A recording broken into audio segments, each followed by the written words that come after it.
Sizlerle bu akşam özellikle şirketimizin ilk günden bugüne yaklaşık 2 yıldan uzun bir süredir Türkiye'de ve dünya genelinde kullanılan ürünlerimiz, teknolojimiz, son 1 yıldır satışta olan yeni ürünlerimizle ilgili ayrıntılı bir sunum olacak.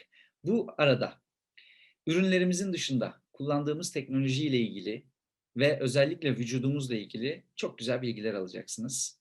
Bu noktada lütfen tamamen bulunduğunuz ortamda izole bir şekilde programı dinlemenizi tavsiye ediyorum. Evet, programımıza başlayabiliriz. İnsan ömrüyle ilgili hemen kısaca bir programa başlayacağız. Normal şartlarda insan ömrü 120 yılıyla 140 yıla programlanmış. Şöyle bir baktığınız zaman bu kadar uzun yaşayan insanlar kaldı mı dediğimiz zaman neredeyse yok denecek kadar az. Fakat şöyle bir düşünün, hayatımızın her alanında insanlar normal şartlarda bu yıllara kadar yaşarken günümüz şartlarında artık yaşam ömrü maalesef yarı yarıya azalmış durumda. Şu anda 60'ına 70'ine kadar yaşayan bir insan için insanlar şunu söylüyorlar. Artık yaşayacağını yaşadı ama normal şartlarda yarı yarıya bir ömür.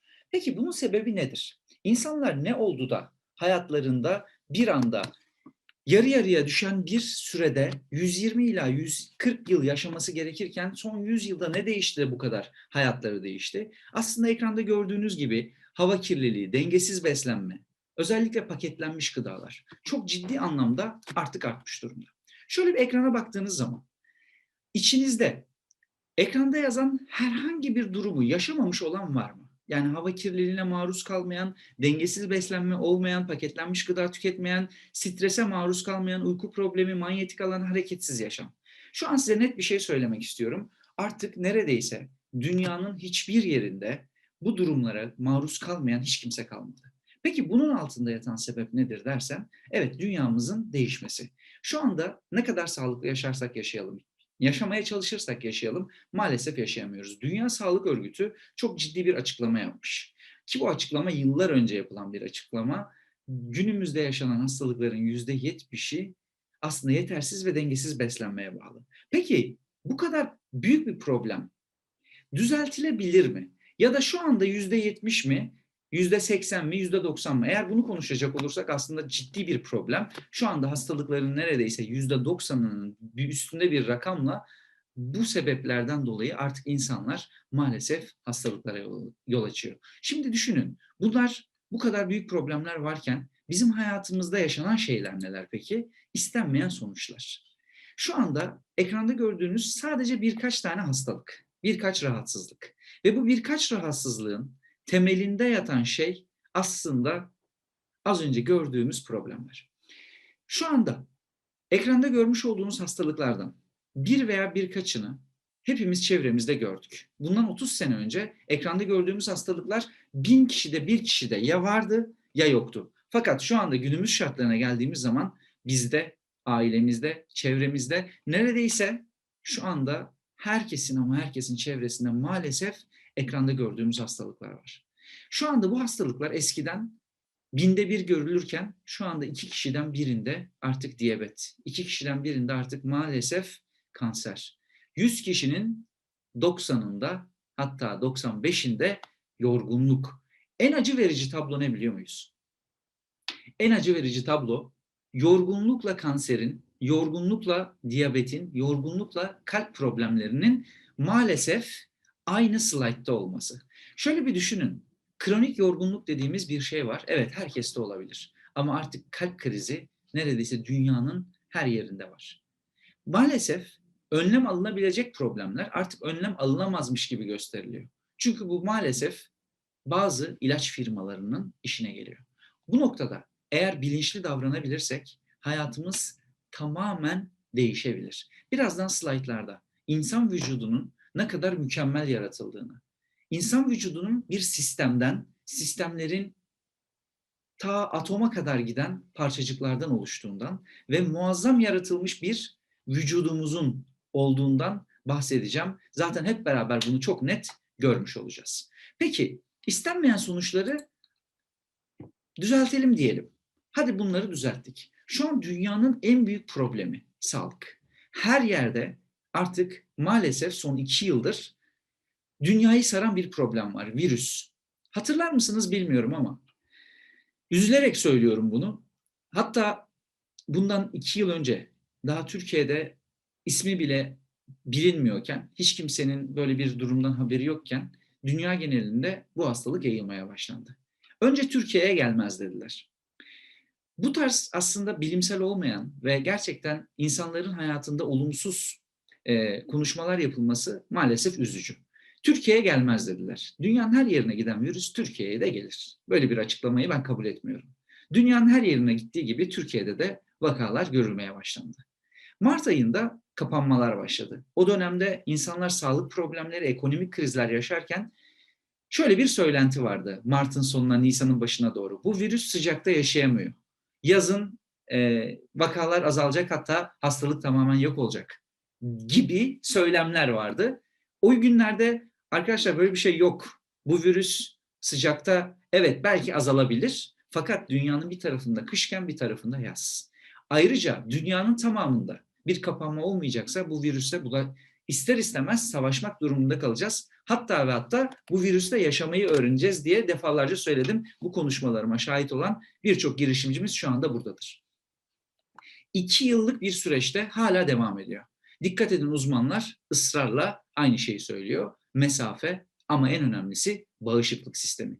Bu hastalık herkese bulaşacak. Önemli olan bulaştığında bağışıklık sistemimizin ne kadar güçlü olduğu. Eğer bağışıklık sistemimiz güçlüyse en azından hastalığın vermiş olduğu rahatsızlıklar veya etkiler minimum seviyede tutulmuş olacak. Bu noktada bu probleme bir çözüm var mı? Evet, aslında bir çözüm var. Kronikleşen hastalıklar veya bağışıklık sistemiyle ilgili şu anda ve önümüzdeki belki de 100 yıl boyunca yaşanılacak olan salgınlar maalesef artık hayatımızda bir gerçek. Eğer biz bunlardan bir şekilde korunmak ya da daha az zararla atlatmak istiyorsak hücrelerimiz için faydalı olan maddeleri vücudumuza almamız gerekiyor. Bu noktada birazdan sizlerle çok güzel bir video paylaşacağım. Bu videoya geçmeden önce fark etmemiz gereken en temel noktalardan bir tanesi aslında vücudumuzun bir sistemden oluştuğu, sistemlerin organlardan oluştuğu, organların dokulardan, dokuların hücrelerden oluşması. Dolayısıyla buradaki temel anlamamız gereken en önemli nokta bu. Veysel Bey, peki biz insanlara bir sunum yaparken, işimizi anlatırken bu kadar ayrıntılı anlatmak zorunda mıyız? Asla bu kadar ayrıntılı anlatmayın. Peki şu anda biz neden sizlere bunu anlatıyoruz? Nedenini bilirseniz güçlü olursunuz. Nedenini bildiğiniz zaman birine ürünle ilgili veya wellness'la ilgili, sağlıklı yaşamla ilgili çok daha net bilgiler verirsiniz. Aslında bu slide bütün eğitimin özeti. Eğer bu slaytı anlarsak bütün ürünleri anlarız. Bu slaytı anlarsak wellness'ı, sağlıklı yaşamı anlarız. Çünkü vücudumuzdaki hücreler eğer sağlıksızsa dolayısıyla o hücrenin bulunduğu doku sağlıksız. O doku sağlıksızsa o organ sağlıksız. Organların bozulmasıyla birlikte hastalıklar ortaya çıkıyor. Hastalıklar da bir organ diğer organı tetiklediği için diğer organları bozmaya başlıyor. Dolayısıyla sistemler bozuluyor. Sistemler bozulduğunda da organizma olarak bilinen insan ister istemez artık günlük yaşamda fonksiyonları yerine getiremiyor. Hastalıklar ortaya çıkmaya başlıyor. Bununla yaşamı boyunca mücadele ediyor. Bunun temelinde hücresel bozulmalar, hücrenin ölümü, dolayısıyla otomatik olarak bizde hastalıklara yol açabiliyor. Eğer hücresel beslenmeyi doğru yapabilirsek bozulan hücreler normale dönebilir. Veya bozulan hücrelerin diğer hücreleri öldürmesi veya onların fonksiyonlarını bozmasının önüne geçtiğimiz zaman dokuyu kurtardığımız zaman organı kurtarmış oluyoruz. Dolayısıyla vücut sağlıklı bir hale geliyor. Burada en önemli nokta. Birkaç örnekle açıklamak istiyorum. Özellikle hücrenin bozulması ile ilgili bir bilgi paylaşmıştım. Eğer bu hücre kaslarımızda olan bir hücre ise kaslarımızda bir yorgunluk, kaslarımızda ciddi anlamda yaşanan spazmlar veya kaslarda erimeler meydana geliyor. Bunun sebebi kaslarımızdaki hücrelerin beslenememesi. Dolayısıyla kaslarımız otomatik olarak erimeye veya yorulmaya başladığında ister istemez orada bir hastalık oluşmaya başlıyor. Eğer bu hücremiz damarlarımızda ki bir dokudaysa, dolayısıyla o dokuda yaşanan problem kalp damar sisteminde dolaşım sistemimize kadar bozulan bir duruma neden oluyor. Eğer bu hücre beynimizdeki bir hücre ise, nöronlarımızda bir hasar varsa, eğer bu hasar giderilmezse, örnek veriyorum, beyne giden bir damarın tıkanması, dolayısıyla beyindeki bir damarın tıkanması ile birlikte beyinde hücrelerin beslenmesi maalesef önlenmiş oluyor, engel oluyor. Bu da otomatik olarak önce birkaç hücrede, sonra tüm beyinde hasara yol açabiliyor. Sindirim sistemimizden örnek vermek istiyorum. Aynı şekilde eğer midede, bağırsakta yaşanan bir hücre bozulmasıysa otomatik olarak sindirim sistemini komple saran hastalıklara yol açabiliyor. Peki buradaki temel faktör ne? Nasıl düzelteceğiz? Hücrelerimiz için faydalı olan maddeleri vücudumuza almamız gerekiyor. Dikkat edin, karnımız doyması için demiyoruz. Ya da gün içinde aç kalmamak için demiyoruz. Doğrusu hücrelerimizin beslenmesi için almamız gereken faydalı besinleri vücudumuza alabilirsek. Çünkü nasıl ki insanın içinde bir sistem, sistemin içinde bir organ, organların oluşması için bir doku, dokularda hücrelerden oluşuyorsa, slaytta görüldüğü gibi hücrelerin içinde de atoma kadar giden bir yapı var. Yani nasıl ki insanın içinde sistem varsa, hücrelerin içinde de sistemler mevcut. Organeller dediğimiz yapı vücudumuzdaki organlar gibi sistemleri oluşturan yapılardır. Onun içinde molekül, onun içinde atom. Şu anda bir video izleyeceğiz. Bu videoya lütfen dikkatli odaklanın. Hücresel beslenmenin ne demek olduğunu görsel olarak da anlayalım. Eğer vücudumuzda bir hücreyi besleyebilirsek vücudumuz nasıl sağlıklı hale geliyor? Hep beraber izleyelim. İnsan hücreler topluluğudur. Her çeşitlilikte 30 trilyon hücre. Kıyaslayacak olursak dünyadaki nüfus 7 milyar. Hücreler doğar, büyür, beslenir, kirlenir, arınır, yaşlanır ve ölür. Her şey insanlardaki gibi, neredeyse insanlar gibi. Olağanüstü organize durumda. Ne var ki kimse bu etkileşiminin nasıl kurgulandığını bilmemekte. Bir hayat programının varlığı söz konusu olabilir. Bilgisayardaki işletim sistemi gibi. Sonuç itibariyle o insanın her hücresinde mevcut DNA'sında kayıtlı olmalı. Ayrıntılar hala belirsiz ve uzun sürede öyle kalacağı aşikar. Ama artık biz biliyoruz. Hücrenin hayat programını olumsuz etkileyen faktörleri biliyoruz. Kısa süreli yıkımlar hastalıklardır. Olumsuz etkilerin uzun sürmesi durumunda erken yaşlanma sonucunu görüyoruz. Bu durumda insan şimdi görülenden çok daha geç yaşlanması gerekmektedir. Erken yaşlanmadaki sebeplerden biri kronik intoksikasyondur. Hücrelerin her gün zehirlenmesi, çevremizin ve hayat tarzımızın kaçınılmaz sonucu. Hücre böyle bir şeye hazır değil. O zorlanmakta ve artık bertaraf edememekte bunları. Doğa böyle bir hayatı öngörmüyordu ve buna hazırlanmıyordu. Toksinler hücreye hücum etmektedir. İçine sızarak canlılığı azaltıyor, işlevlerini ve diğer hücrelerle olan etkileşimlerini bozuyor. Böylece hastalıklar baş gösteriyor. Devamı daha vahim. Bazı toksinler daha derine nüfuz ederek hücrenin kodlarını ve onun kendini tazeleme, yenileme ve hayatı devam etme yetisini bozmaktadır. Böylece yaşlanma baş gösteriyor. Bu hücreye bir şekilde yardım edilebilir mi? Destekleyerek onun ihtiyacı olanları ona temin etmek, yani genetik olarak yakın olanları ona vermek. Bu kadar yavaşlatılmak istenen şeyi yavaşlatabilir miyiz?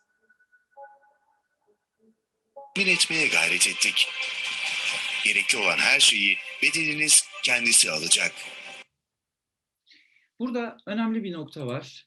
Dikkat edin, eğer bozulan hücreye yeterli besinleri gönderebilirsek, ki birazdan onlardan da bahsedeceğiz, neden bu kadar önemli? Aslında çok net bir şekilde söyleyebiliriz ki vücut ihtiyacı olan besinleri eğer alabiliyorsa otomatik olarak hücreler beslenmiş oluyor ve istediğimiz sağlıklı bir doku, sağlıklı bir organ, sağlıklı bir sistem, dolayısıyla bizler sağlıklı olmaya başlıyoruz. Peki bu noktada vücudumuz için önemli olan bu faydalı besinleri nasıl vücudumuza alabiliriz? Gıdalardan alabilir miyiz? En önemlisi zaten bu konu. Eğer vücudumuzda eksik olan vitaminler ve mineraller gıdalardan alınabiliyor olsaydı şu anda dışarıdan hiçbir şekilde desteğe ihtiyaç kalmazdı. Fakat şöyle bir gerçek var. 1980'lerden günümüze gelen süreçte maalesef artık ihtiyacımız olan besinleri alamıyoruz. Gördüğümüz tablo 2002 yılında, bundan tam 20 yıl önce yapılmış bir tablo. Son 20 yılda neler değişti? Şöyle kısaca biraz baktığımız zaman çok net anlayabiliyoruz. 1985 ile aslında 2002 arasında bile %60, %70, %80'lerde azalan bir besin eksikliği var. Bu besin eksikliği otomatik olarak vücudumuzda hücrelerimizin bozulmasına ve hastalıklara yol açıyor. Çok basit. Kendinize şu soruyu sorun. Şu anda yediğiniz yumurta bundan 30 sene önceki, 40 sene önceki yumurtayla aynı mı? Eğer yaşımız gençse 10 sene önceyle bile kıyaslasanız çok net fark edebilirsiniz. Şu anda yediğimiz tavuk, şu anda yediğimiz yoğurt veya herhangi bir sebze artık eskisi gibi değil. İster istemez bunlar artık değişti.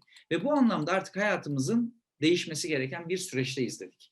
Hücrelerimiz için faydalı olan besinleri gıdalardan eğer alamıyorsak, hücrelerimiz için faydalı olan maddeleri oral yolla alabilir miyiz? Evet, alabiliriz. Enjeksiyon yolla alabilir miyiz? Evet, alabiliriz. Serum yöntemiyle alabilir miyiz? Evet. Bunları bu şekilde vücudumuza alabiliriz. Fakat vücudumuz için temel ihtiyacımız olan besinleri oral yolla aldığımız zaman ne oluyor? Oral yolla aldığımız zaman bundan 30 sene önce gıdalardan kısmen de olsa alabiliyorken insanların büyük bir çoğunluğu şunu söyledi: ben zaten yemeklerden alabiliyorum, artık oral alıma hiçbir şekilde ihtiyaç yok dendi. Fakat 2000'li yıllarda artık oral alımla kullanılma dönemi başladı. Çünkü oral alımla demir, B12, folik asit gibi, D vitamini gibi destekler kullanılmaya başladığı yıllar. 2010'lu yıllara gelindiğinde ise oral alımla kullanılan artık markalar milyon dolarlar harcayarak televizyonlarda reklam yapmaya başladılar. Çünkü artık oral alımla alınması gerektiğini biliyorduk. Fakat hangi markayı alacağımızı insanlar maalesef bilmediği için reklamlar boy boy gösterildi. 2020'li yıllara geldiğimizde ise artık hangi marka değil, vücudumuz için faydalı olan maddeleri vücudumuza hangi yöntemle almalıyız? Artık burası sorulmaya başlandı. İşte bu noktada oral alım en etkili yöntem olmaktan çıktı. Çünkü sindirim sistemi problemleri başladı. Artık tablet ve kapsüllerden alınan fayda azalmaya başladı. Tablet ve kapsülün içeriği etkili mi? Evet, etkili. Fakat sindirim sistemimizde mide ve bağırsakta yaşanan emilim problemleri maalesef hayatımızda oral alımdaki tablet, kapsül, damla veya diğer formları maalesef etkisi artık azalmaya başlamıştı. Bunu çok net bir animasyonla birazdan açacağım. Vücudumuza aldığımız bir tabletin veya bir gıdanın ağızda alındığı an itibariyle sindirim sisteminde nasıl bir süreçten geçtiğini, mide ve bağırsak sürecinde nasıl bir yapıya sahip olduğumuzu, aldığımız besinlerin az önceki hücresel beslenme seviyesinde, aldığımız gıdaların hücrelerimize ulaşana kadar nasıl bir süreçten geçtiğini hep birlikte izleyelim. Bunun üzerinden enjeksiyon ve serum yöntemini de konuşuyor olacağız. Ekranda görmüş olduğunuz bir vücudun aslında direkt organlarını görüyorsunuz. Görmüş olduğumuz bu organlar vücudumuzda temel yapı taşı olarak bildiğimiz besinlerin ağızdan ilk alındığı an itibariyle vücudumuzda dağılma şeklini göreceğiz. Şu anda ilk sindirim sisteminin başladığı yerdeyiz, ağızdayız. Tükürük bezlerimizle birlikte emilim anında ağızda başlar. Hatta ve hatta damar yolu ve enjeksiyondan sonra en etkili, en hızlı yöntem nedir derseniz dil altı yöntem olarak ağızda emilimin başlamasıdır. Şu anda herhangi bir gıda veya bir tablet olarak da düşünebilirsiniz. Vücudumuza aldığımız bir besinin veya bir gıda takviyesinin mideye geldiği anda şu anda midedeki sıvıyı görüyorsunuz. Mide asidik bir organdır. Gıdaları parçalamak için asidik ortam en uygun ortamdır ve büyük parçaları, yuttuğumuz büyük parçaları asit aracılığıyla küçük küçük parçalara ayırarak biraz daha emilimini ve sindirimini kolaylaştıracak şekilde bu asit ortamdan geçtikten sonra artık ince bağırsağa doğru yol alır. Burada karaciğer ve özellikle az önce birkaç soru vardı, o yüzden durdurdum slaytı.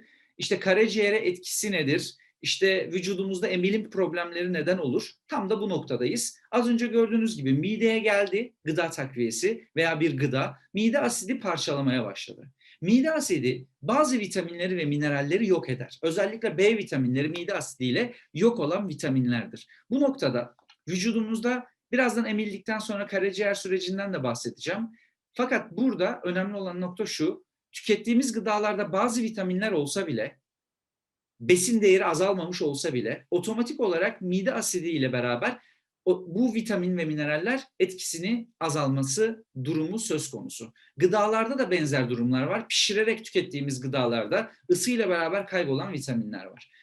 Emilse bile vücutta depolanamayan vitaminler var. C vitamini gibi. Mideden, bağırsaktan emilim sağlandı. Vücutta depolanmadığı için idrarla, dışkıyla beraber dışarıya atılıyor. Büyük bir çoğunluğu zaten idrarla dışarıya atılıyor 2 saat içinde. Peki gıda takviyesinde veya vücudumuza aldığımız bir besinde ne oluyor? Mideden geçtikten sonra evet, karaciğerden, safra kesesinden salınan bazı enzimler dolayısıyla otomatik olarak burada parçalanma sürecini devreye sokuyor. Pankreastan salınan özellikle salgılar sayesinde sindirim sistemimizde, ince bağırsakta emilimler gerçekleştirilmeye başlanıyor. Şu anda görmüş olduğunuz bölüm bir ince bağırsağın açılmış 3 boyutlu animasyon görselidir. Alınan bir gıda veya gıda takviyesi çok küçük. Yani gözle görülemeyecek kadar küçük. Az önce görmüş olduğunuz yapılar bağırsak florasında bulunan iplikçikler aslında. Şu anda görmüş olduğunuzda besinler, vitaminler, mineraller ve dolayısıyla buradaki emilim süreçleri ince bağırsakta kısmen oluyor. Daha sonrasında şu anda ekranda gördüğünüz bölüm ise kalın bağırsağa geçen kısım. Eğer tükettiğimiz gıdalar veya gıda takviyeleri, eğer vücudumuzda bağırsak floramız bozuksa, dolayısıyla burada yararlı bakteriler olduğu gibi zararlı bakteriler de var. Yararlı bakterilerin sayısı azaldıysa, emilim anlamında ince bağırsak ve kalın bağırsakta emilim problemleri varsa tükettiğimiz gıda takviyeleri işe yaramıyor. 10 kullanan kişinin ikisinde üçünde kısmen yarayıp 6'sında 7'sinde yaramamasının sebebi o ürünün kötü olması değil, bağırsak florasındaki etkilerdir. Dolayısıyla bağırsak florasındaki bu etkilerden sonra kalın bağırsağa geçmeye başlıyor. Kalın bağırsakta artık bakterilerin olduğu bir ortam. Yararlı bakteriler biraz daha parçalıyor ve her an gitgide küçülen bir yapı var. Bu noktada tükettiğimiz gıda takviyelerinde de emilimler midede başlayıp enterik tabletler veya kapsül formları otomatik olarak kalın bağırsağa kadar geçiyor. Sonrasında da dışkı yöntemiyle dışarıya atılıyor. Peki burada emilen etken maddeler ne oluyor? Emilen etken maddeler gerekli doku ve organlara ulaşıyor. Bu noktada karaciğere gidiyor. Karaciğerde sentezlenme ve parçalanma sürecine giriyor ve bu süreçte doz kaybı yaşanırken tabii ki karaciğerde de ister istemez bir organda yorulma söz konusu oluyor. Bu yüzden zaten uzmanlar bilmediğiniz ve güvenmediğiniz hiçbir ağızdan alınan ürünle bir ürün sürekli olarak kullanmayın veya bazı vitaminler, mineraller vücudumuz için faydalı evet, ama 3 aydan fazla, 6 aydan fazla kullanmayın dememizdeki ve özellikle birçok insanın da bildiği o karaciğerin yorulması, böbreğin yorulması durumu bundan ibarettir. Çünkü tüketilen bir destekleyici organları yorabiliyor emildiği kısmıyla. Çünkü vücudumuzda aldığımız bu vitaminler ve mineraller emilim oranları hesaplanırken doz kaybı düşünülerek hesaplandığından vücudumuz için ihtiyacı olan, örnek veriyorum, miktar 10 birimse emilim problemleri göz önünde bulundurarak 20 milim, yani miligram birim olarak 20 birim, 30 birim, 40 birim, yani 2 katı, 3 katı, 4 katı dozlar koyulur ki yeterli miktarda vücut ihtiyacı olanı alsın. Bu noktada ise diğer organlarımız yorulmuş oluyor. Vücudumuz için özellikle bu noktada hücrelerimiz için faydalı olan maddeleri oral yolla aldığımız zaman sindirim problemlerinden bahsettik. Enjeksiyon yöntemi dünyada en etkili yöntemlerden biri olarak kabul ediliyor. Fakat uygulanan bölgede herhangi bir yanlış uygulama sonucunda geçici veya maalesef kalıcı hasarlara yol açabiliyor. Muhakkak sağlık kuruluşunda uygulanması lazım. Bu anlamda hem maddi hem de zaman anlamında bir konfor bozukluğu anlamına geliyor. Dolayısıyla oral yöntemin etkili olmadığı yöntemlerde hastane ortamında, sağlık kuruluşu ortamında tercih edilen bir yöntem olarak geçiyor. Serum yöntemi ise dünyada en etkili yöntemdir. Sebebi ise şudur: herhangi bir şekilde diğer az önce konuştuğumuz gibi sindirim sistemiyle ilgili bir sürece girmediği için direkt kan yoluyla deri altında bulunan damarlarımız aracılığıyla direkt vücudumuza kana karışan bir yöntem olduğu için en etkili yöntemdir. Çünkü kana karışan etken maddeler direkt vücudumuzun tüm dokularına ulaşma imkanı sağlar. Peki neden en az tercih edilen yöntemdir? Evet, hastane ortamında uygulanması gerekir. IV yöntem olarak bilinen damar içine uygulanan serum yönteminde enfeksiyon açısından en riskli yöntem olarak kabul edilir. Bu noktada acil bir durum yoksa veya hastane ortamında yatması gereken bir durum yoksa serum şeklinde hiçbir şekilde bir uygulama yapılması istenmez. Bu noktada da dünyada en etkili yöntem olarak bilinmesiyle birlikte maliyet ve enfeksiyon kontrolü açısından en riskli yöntem olarak kabul ediliyor. Peki transdermal dediğimiz yöntem nasıl devreye giriyor? Enjeksiyon serum yöntemi kadar etkili, oral alım kadar kolay, hatta oral alımdan daha kolay bir yöntem olarak karşımıza çıkıyor. Bu noktada böyle bir yöntem var mı? Evet, var. Aslında birazdan göreceğiniz şeyler hayatınızda az önce sorduğunuz, özellikle deriden emilim, işte vücudumuza fayda boyutu bu kadar hızlı nasıl etki ediyor gibi birçok sorduğunuz sorunun aslında cevabını birazdan alıyor olacaksınız. Güzel bir aslında bilgilendirme olacak sizin için. Vücudumuzda en büyük organ, aslında en büyük doku ve en büyük vücudumuzda fark yaratan bir şeyi fark edeceğiz. Derimiz ve cildimiz ne kadar aslında muazzam yaratılmış ve vücudumuz için faydalı olan besinleri deriden alırken vücudumuz için zararlı olan her şeyi nasıl vücudumuzun dışında tutuyor? Biraz esprili, biraz da bilgi içerikli, çok güzel bir aslında video izliyor olacağız. Bu noktadan sonra deriyle ilgili düşünceleriniz tamamen değişecek ve gerçekten dünyanın neden son teknolojisi bir ürün grubumuz var ve vücudumuz için ne kadar faydalı bir teknoloji kullanıyoruz bu videodan sonra daha da net olacak.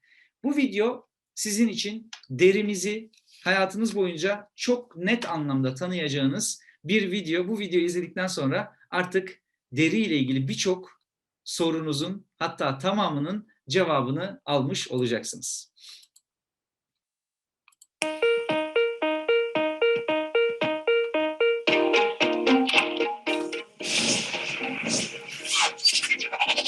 Üstünüze mükemmel oturan, yıllarca kırışmayan, kendini onaran, su geçirmeyen, soğuyup ısınan ve sizi hasara ve radyasyona karşı koruyan bir kıyafet hayal edin. Ve bunların hepsinin bedava olduğunu düşünün.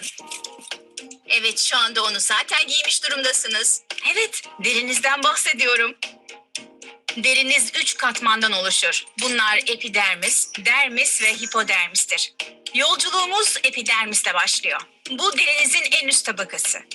Bu tabaka vücudunuzu bakterilerden ve hasardan koruyan kişisel su geçirmez zırhınızdır. Bu zırh saçların ve tırnakların güçlü kalmasını sağlayan madde keratinle donatılmış haldedir. Bu zırhın ömrü uzun değildir. Ancak 4 ila 6 hafta sonra eski hücreler tamamen yeni olanlarla yer değiştirir. Bu arada evinizdeki tozun yarısını eski deri hücreleriniz oluşturur. Ayrıca biz insanlar da derimizi tamamen değiştiririz. Ancak bu o kadar yavaş olur ki fark etmeyiz bile. Bu işlemi hızlandırılmış bir videoda izleseydiniz, derimizin değişimi yılanlarınki gibi görünürdü. Ancak insan derisi yılanlarınkinden çok daha büyüktür. Eğer insan derisini yere yayabilsek, 2 metrekare yer kaplar ya da bir çift battaniyenin boyutunda olurdu. Ve ağırlığı yaklaşık 9 kilogram çekerdi. Epidermis hücrelerimizi taşıyan fabrikadaki sonu gelmez taşıyıcı bantlara benzer. Ancak derinin tek koruması bu değildir. Şimdi daha ileri gidelim ve derimizde yaşayıp bağışıklığımız için savaşan lenfositlerle tanışalım. Lenfositler zırhı delip geçmeyi başaran bakterilere ve mikroplara karşı savaşır. Selam arkadaşlar, sorun istemiyoruz. Şöyle bir bakıp çıkacaktık. Yolculuğumuz daha derine, epidermisin en dip kısmına doğru devam ediyor. Zırhımızın oluşumu bu seviyede başlıyor. Burada zırh yumuşaktır ve yavaşça üst kısma doğru yükselir. Ayrıca burada melanini oluşturan hücreleri de fark ediyoruz. İnsanların ten rengi melanin sayesinde değişip bronzlaşır. Aslında derinizin rengini değiştiren sadece güneş ışığı değildir. Mesela çok fazla havuç yerseniz cildiniz turuncu renge dönüşebilir. Ancak dip kısımlardaki epidermisin en inanılmaz süper gücü güneş pilleri gibi çalışmasıdır. Bu yetenek sayesinde deri, güneş ışınlarını vücuda enerji sağlayan D vitaminine dönüştürür. Şimdi dermise doğru iniyoruz. Burası cildin ikinci ve en kalın tabakası. Ancak asıl kalınlığı bulunduğu yere bağlıdır. En kalını topuklarınızda, en incesi göz kapaklarınızda bulunur. Şu an bir kolun üzerindeki derinin içinde seyahat ediyoruz. Bu yüzden daha gidecek bayağı yolumuz var. Dermisin içi kaygan ve ıslak. Burada gördüğümüz ilk şey hamaklar ve elastik kayışlar. Bunların üstünde akrobatlar gibi atlayıp zıplayabiliriz. Bunlar iki proteindir ve onların sayesinde derimiz elastik olup esner. Son bir sıçramayla 2 tane ormanın yakınına iniyoruz.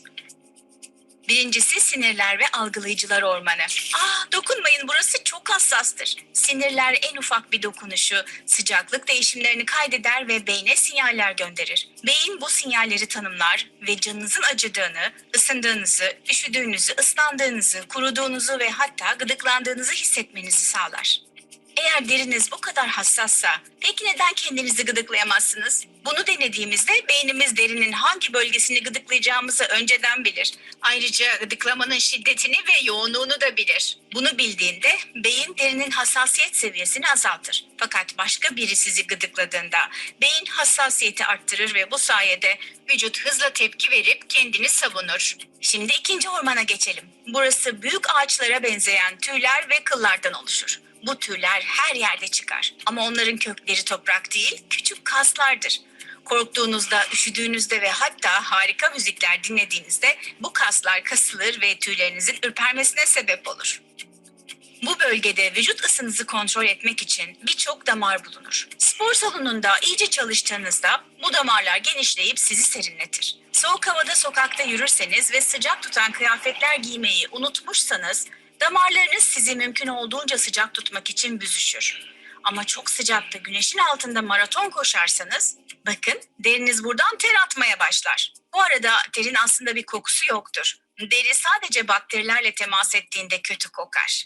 Şimdi serinlediğimize göre daha ileri gitmenin zamanı geldi. Bu seviye çok güzel ve büyüleyicidir. Derinin tümünün yapısı dermise bağlıdır. Yani bir binanın temeli gibi. Ve elbette böyle bir bina için fazladan güvenlik gerekir. Dermisin bağışıklığı koruyan ve bakterilere karşı savaşan kendine ait fagositleri vardır.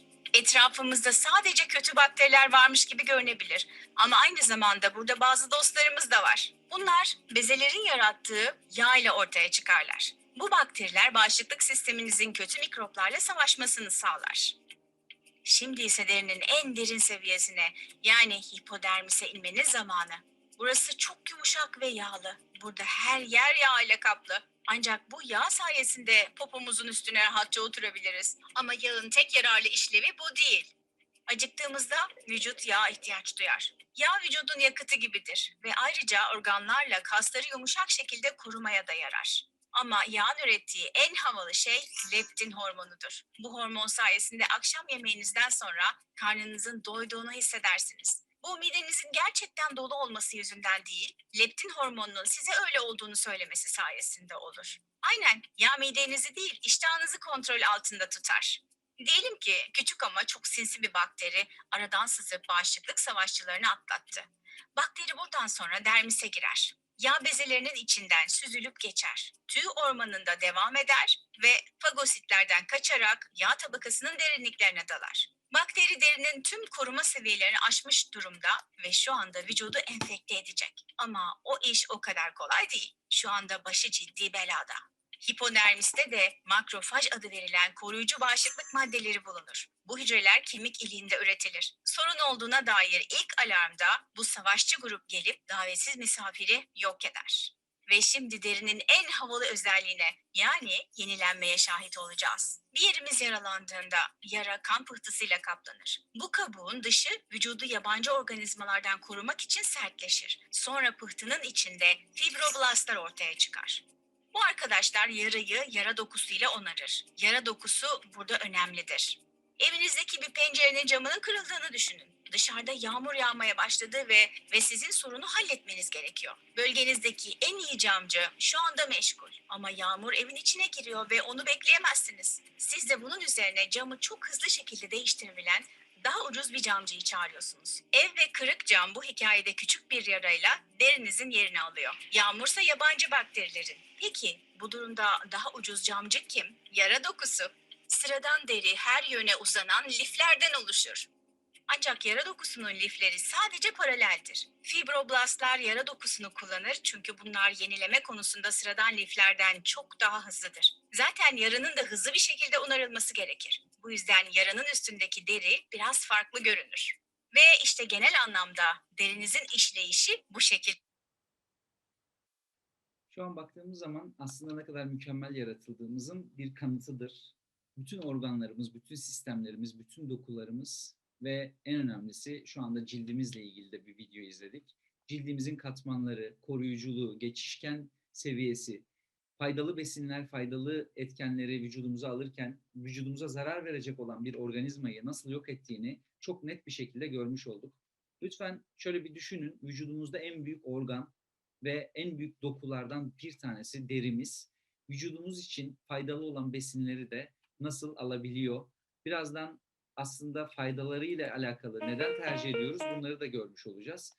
Gelelim biz bu ürünleri vücudumuza nasıl alıyorduk? Bir kere daha izleyelim. Arkasından da kullandığımız teknolojiyle ilgili fayda boyutunu konuşuyor olacağız. Az önce derimizle ilgili kaç tabakadan oluştuğunu, koruyuculuk bölümünü ve geçiş sırasında nasıl bir süreç olduğunu, gözeneklerin, kıl köklerinin ve kılcal damarların nasıl bir sisteme bağlı olduğunu hep beraber görmüş olduk. Şu anda vücudumuza yapıştırdığımız bir bant, dünya genelinde ismi TTS olarak bilinen teknolojinin kullanılma yönteminin patch olarak bilinen bir ürünün vücudumuza yapıştırıldığı an itibariyle vücudumuzdan nasıl bir geçiş sağladığını ve bu geçiş sürecinde vücudumuzdaki fayda boyutunu, organlar ve emilim sürecini video ile beraber izlemiş Transdermal olacağız. teknoloji nedir? Önce bundan bahsedelim. Transdermal teknoloji, ağızdan almak yerine bir etken maddenin deri aracılığıyla vücuda alınma şeklidir. Ekranda gördüğünüz gibi 3 katmandan oluşan bir bantın deriye teması ile birlikte vücudumuza aldığımız yöntem. En üst tabaka dokunduğumuz bant kısmı, en alt tabaka yapışkan kısım, yeşil olarak gördüğünüz kısım ise binlerce mikrokapsülden oluşan etken maddelerin olduğu kısım. Bu etken maddeler vücudumuzun günlük ihtiyacını karşılayan preparatlar. Deriden deri altına geçiş sağlayarak deri altından mavi mor renklerle gördüğümüz kılcal damarlar aracılığıyla vücudumuza aldığımız yöntemdir. Bunun en büyük avantajı ağızdan aldığımız bir preparat mide bağırsak sürecinde bir sürü emilim problemleri yaşarken deriden deri altına geçiş sağlayan bu etken maddeler direkt kana karışır. Al yuvarlarla birlikte gördüğünüz o etken maddeler damar yoluyla bütün vücudumuza. Son cümle bütün vücudumuza dağılır. Burayı anladığımız zaman aslında her şeyi anlamış oluyoruz. Deriden yapıştırdığımız bölgeden boyun bölgesi olabilir, ense kökü olabilir, omuz bölgemiz olabilir, sırt, bel bölgesi olabilir. Herhangi bir temiz, tüysüz, kuru ve cilt bütünlüğü bozulmamış bölgeye yapıştırmamız önemli. Yapıştırdığımız bölgeden emildikten sonra bütün vücuda dağılıyor. Normal bir yakıdan farkı nedir? En çok sorulan sorulardan bir tanesi bu. Normal bir yakıdan farkı nedir diye. Normal bir yakı yapıştırılan bölgede sadece o bölge için lokal olarak etki ederken, kaslara bir fayda sağlarken, kasları biraz hafifletip oradaki ağrıları azaltırken içindeki etken maddeler sayesinde transdermal herhangi bir ağrı kesici madde içermemesine rağmen ürünün içindeki etken maddeler sayesinde dolaşımı destekleyerek doku ve organların ihtiyacı olan mikro besinleri vücudumuza sağlayarak deriden emildikten sonra kana karışıp bütün vücuda dağılıyor. Bu sayede sunumun ortasında izlediğimiz videodaki gibi hücresel beslenme dediğimiz hücrelerin ihtiyacı olan besinleri ulaştırarak otomatik olarak vücudun kendi kendine onarılmasına destek oluyor. Peki fayda boyutuyla konuştuk. Gerçekten etkili mi dedik? Evet etkili. Kontrollü salınım sayesinde biyoyararlanım diyoruz. Özellikle bu noktaya değinmek istiyorum çünkü bunu fark ettiğimiz anda hayatımızı tamamen değiştirecek. Kontrollü salınım nedir? Kontrollü salınım şu demek. Az önce izlediğimiz videolarda ağızdan aldığımız bir etken madde mide bağırsak sürecinde emildikten sonra ortalama 2 saat ila 4 saat arasında kanda belirli bir seviyeye ulaşır. 2 saatten önce düşük seviyede olduğu için etkisi maalesef azdır. Vücut istediği faydayı o etken maddelerden alamaz. 4 saat içinde pik yapar. O da biraz maksimum seviyeye dediğimiz seviyeye çıkabiliyor. Olması gereken seviyenin biraz üstüne çıktığı zaman ne oluyor? Toksik doz dediğimiz bir etki oluyor. Toksik doz dediğimiz şey nedir? Yan etkilerin başladığı dozdur. Yani vücudumuzun ihtiyacı olandan fazlasıdır. Bu da risk midir? Evet, risktir. Toksik doz dediğimiz durum organlarımıza zarar verirken vücudumuza da zarar verebiliyor. Dolayısıyla kontrollü salınım dünyada en etkili olarak kabul edilen yöntemlerden biri olarak transdermalde karşımıza çıkıyor. Transdermalin dünyada en güvenli ve en çok tercih edilebilecek olmasının sebebi şu anda ve önümüzdeki 20 yıl, 30 yıl boyunca en çok tercih edilmesinin sebebi de tam da budur.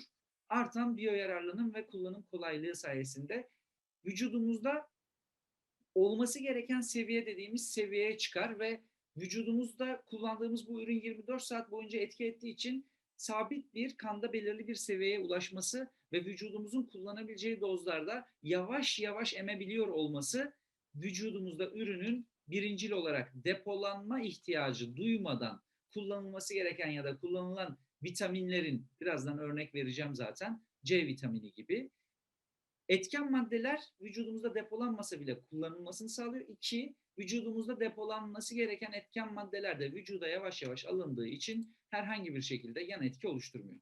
Günde bir doz, tek bir patch yapıştırmak yeterli oluyor. Sorulan sorulardan bir tanesi, 2 tane kullanabilir miyiz ya da daha fazla kullanabilir miyiz aynı üründen?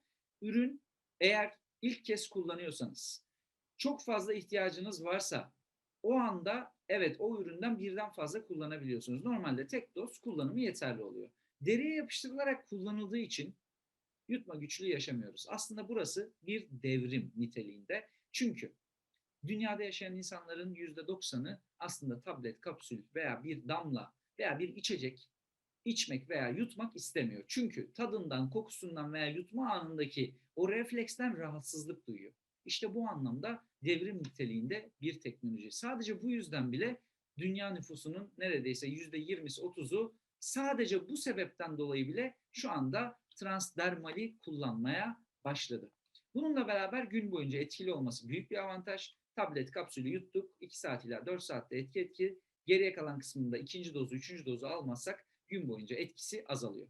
Seyahat için mükemmel bir kolaylık sağlıyor. Kalorisi yoktur. Bu anlamda da en çok kullanılan yöntemler arasında olmasının sebeplerinden bir tanesi de budur. Çünkü vitamin ve mineral kullanan birçok insan şunu söyler. Ben kullanmak istiyorum ama iştahımı açıyor. Ben kullanmak istiyorum ama kilo yapıyor. Aslında direkt kilo yapmıyor ama evet bazı vitaminler iştah açması söz konusu oral alım olduğu zaman midedeki ve bağırsaktaki etkileşimlerinden kaynaklı olarak. Bu da ister istemez insanların istediği bir şey değil. Transdermalde ise kalorisi olmaması ve sindirim sistemiyle ilgili bir sürece girmediği için herhangi bir şekilde kilo aldırması söz konusu değildir. Bunun dışında bir faydası var mı? Aslında birinci maddede, kontrollü salınımda anlattığım noktada bir şey daha eklemek istiyorum. En çok faydalı boyutu ve tercih edilme sebepleri arasında da yan etkisinin minimum seviyede, yani yok denebilecek kadar az olması. Peki bunun sebebi ne? Toksik doza ulaşmaması dedik. İkinci sebebi, herhangi bir etken maddeye alerjisi olan bir insan ağız yoluyla bir şeyi aldığı zaman veya IV yolla veya intramüsküler bir şekilde aldığı zaman ister istemez orada artık iş işten geçmiş oluyor. Özellikle IV yöntemde çok dikkat edilmesi gerekiyor. Enjeksiyon yönteminde de aynı şekilde, hatta bu tarz uygulamalarda hastane ortamında belli bir süre beklemeniz gerekmesi bu yüzdendir. Herhangi bir etken maddeye alerjiniz varsa ve ortaya çıktığı anda hastane ortamında değilseniz kalıcı hasarlara yol açabilen ciddi problemler yaşayan insanlar var.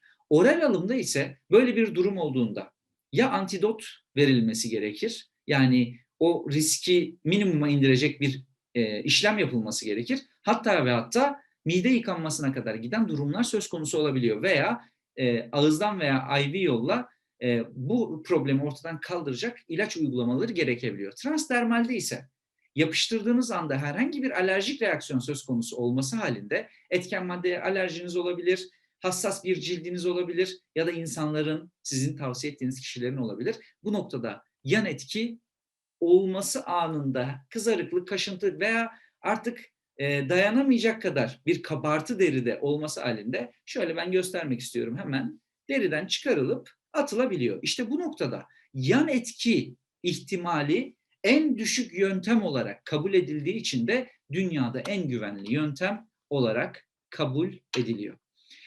Peki Bu noktada bu teknolojilerle üretilmiş ürünlerimiz nelerdir? Şimdi oraya geçiyoruz. Artık özellikle ürünlerimizle ilgili en etkili ürünlerimizle ilgili kısımda artık hayatımızı değiştirecek bir süreçteyiz. Şimdi ürünlerimize geçmeden önce sorulan sorularda ve bugün benim notlarım arasında olan birkaç şeye değinmek istiyorum. Eminim ki ürünleri içeriğinden okuyarak da öğrenebiliriz. O yüzden ürünlerde önemli noktalara değineceğim. Ama en önemlisi biz bu teknolojiyi ve bu ürünleri kullanırken en çok sorulan sorulara cevap verebiliyor olmamız gerekiyor.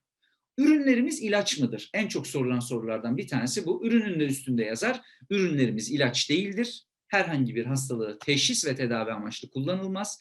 Vücudumuzun ihtiyacı olan, eksik olan besinleri vücudumuza almak için kullandığımız aslında destekleyiciler. Dolayısıyla vücudumuz için o aldığımız bu etken maddeler herhangi bir ilaç olmadığı için Sağlık Bakanlığı kapsamında herhangi bir onay da zorunluluğu yoktur. Böyle bir onay da gerekmez. Sağlık Bakanlığı onayınız var mı gibi sorularda soranlar var. Ürünlerle ilgili dünya genelinde kabul edilen akredite kuruluşlarda testler ve raporlardan birazdan bahsedeceğim. Gerekli olan tüm analizler ve içerikle ilgili tüm testler kalite standartları çerçevesinde üretildiği ile ilgili bilgileri sizlerle paylaşıyor olacağım.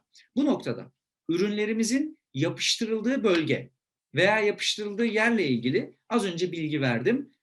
Önemli olan nokta şu, ürünlerimizi ürünün içinde yazan broşürlerimizde gösterilen bölgelere yapıştırabilirsiniz.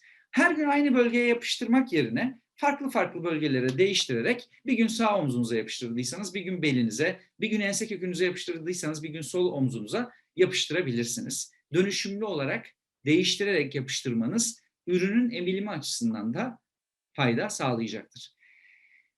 Duş aldıktan sonra yapıştırmanız tavsiye edilir. Temiz bir cilde yapıştırırsanız az önce cildimizle ilgili, derimizle ilgili izlediğimiz videoda gördüğünüz gibi gözenekler temiz olursa, dolayısıyla kıl köklerimiz temiz olursa emilim oranı artar. Kıl olmayan bölgeye yapıştırmanız da ürünün yapışması noktasında ve emilim noktasında fayda sağlayacaktır. Küçük boynunuzda ya da omzunuzda bulunan küçük tüyler herhangi bir engel teşkil etmez. Aşırı tüyünüz varsa o bölgeyi temizleyerek de kullanabilirsiniz. Bu noktada bazen soruyorlar, Veysel Bey bileğinize yapıştırabilir miyiz? Yapıştırabilirsiniz. Herhangi bir zararı yoktur. Sadece o bölgeler eğer bir aksesuar kullanıyorsanız saat gibi, bileklik gibi tahriş edebilir. Sürtünmeden kaynaklı olarak sürekli bantın kenarına değmesi. Onun dışında kullanmanızda herhangi bir sakınca yok. Özellikle cildinizin ince olduğu bölgelerde hassasiyet yaratabilir. O yüzden çok aşırı hassasiyet olacak bölgelerde kullanmanızı tavsiye etmiyoruz ki ürünün üzerinde de bu noktalarda bilgiler mevcut. Bununla beraber ürünle ilgili 24 saat doğmadan önce değiştirsek herhangi bir zarar verir mi gibi sorular soruluyor. Bu noktada ürünlerimizle ilgili herhangi bir şekilde 24 saat dolmadan değişim söz konusu. Yani 10. saatte duş almadan önce ürünleri çıkarıp duş aldıktan sonra yenilerini yapıştırabilirsiniz. Herhangi bir zarar yok, faydası var. Bu noktada ürünlerin kullanımıyla alakalı da kısa bilgiler vermiş olalım. Herhangi bir hastalık teşhis ve tedavi amaçlı kullanılmaz dedim. Bunu aslında sunumun başında uzun anlattığım hücrelerimiz ve vücudumuzla ilgili dokular, organlar, sistemler ve vücutla ilgili slaytı anladığımız zaman zaten bu soruların çok net cevabını almış olacağız. Hastalık boyutunda eğer bu ürünler işe yaramıyorsa, peki hastalar kullanabilir mi? Bu ürünler normalde sağlıklı insanların sağlıklı kalmaları için destek olarak çıkarılmış, transdermal olarak vücudumuza almamız için destek ürünlerdir. Peki soru şu olması gerekiyor. Bu ürünü hastalar kullanmalı mı? Kullanabilir mi yerine kullanmalı mı olmalı? Sizce hasta olmayan bir bireyin bile şu anda dışarıdan destek ürüne ihtiyacı varsa, şimdi size soruyorum, hasta bir bireyin daha mı az vardır, daha mı çok vardır? Aslında cevabı belli. Sağlıklı bir bireyin eğer bu ürünlere ihtiyacı varsa, hasta bireyin bu ürünlere daha çok ihtiyacı var. Normal şartlarda siz 1 ay kullandınız, 2 ay kullandınız, 3. ayda her gün kullanmak yerine 5 ürünü, 6 ürünü kullanmak yerine dönüşümlü olarak 2 ürün, 3 ürün, 2 ürün, 3 ürün her gün kullanabilirsiniz. Ben vücudum için ihtiyacım olan Smart Patch, Omega Coenzym Patch, Power Patch, Peniel Patch'i her gün kullanıyordum. Son günlerde yaklaşık olarak 3 aydır, 4 aydır satışta olan Manpatch. Ben yaklaşık olarak 6-7 aydır kullanıyordum satışa çıkmadan önce. Her gün kullanıyorum. İhtiyacım var. Çünkü vitamin ve mineral ihtiyacı herkesin vardır. Besin ihtiyacı herkesin vardır. Aynı zamanda bugün ihtiyacın yoksa 5 sene sonra, 10 sene sonra, 20 sene sonra o hastalıklar oluştuğunda geriye döndürmek çok daha zordur. Hastalık olmaması için destek olarak kullanılması gereken ürünlerdir. Dolayısıyla aynı anda ihtiyacınız olan ürünlerin hepsini kullanabilirsiniz. Bu noktada zaten yapmanız gereken şey şu: ürünlerin hangisinin vücudunuz için faydalı olduğunu anladığınız zaman hangisini kullanmanız gerektiğini de anlayacaksınız. Peki birine önerirken nasıl önermelisiniz? Ya da birisi kullanırken neye dikkat ederek kullanmalı? Şöyle bakmalı: birazdan anlatacağımız ürünlerin içeriğindeki etken maddelerin slaytta yazdığı şekilde eğer ihtiyaç varsa bugün olmayabilir. Şöyle bir etrafına baksın o kişiler ya da siz. Şu anda ihtiyacınız olmayabilir. 10 yıl sonra, 20 yıl sonra ihtiyacınızın olup olmayacağını 50 yaşında, 60 yaşında birinin lütfen yaşamına bakın. Şu anda beli ağrımayan, diz problemleri, eklem problemleri yaşamayan, şeker, tansiyon problemi yaşamayan, bunlardan bir tanesini yaşamayan neredeyse insan kalmadı. 100 kişide bir tane bile yok. Bakın eskiden %60'tı, %70'ti, %80'di, şu anda %99 diyoruz. Çünkü yediğimiz gıdalardan alamadığımız için hastalıklar artmaya devam ediyor. Ürünlerimizle ilgili slaytımıza geçiyorum şu anda.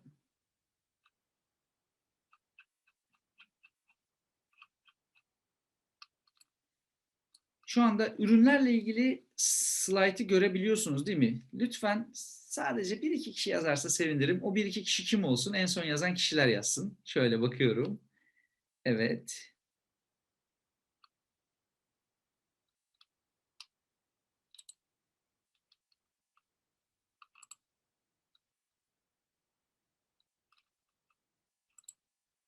Tamamdır. Teşekkür ederim.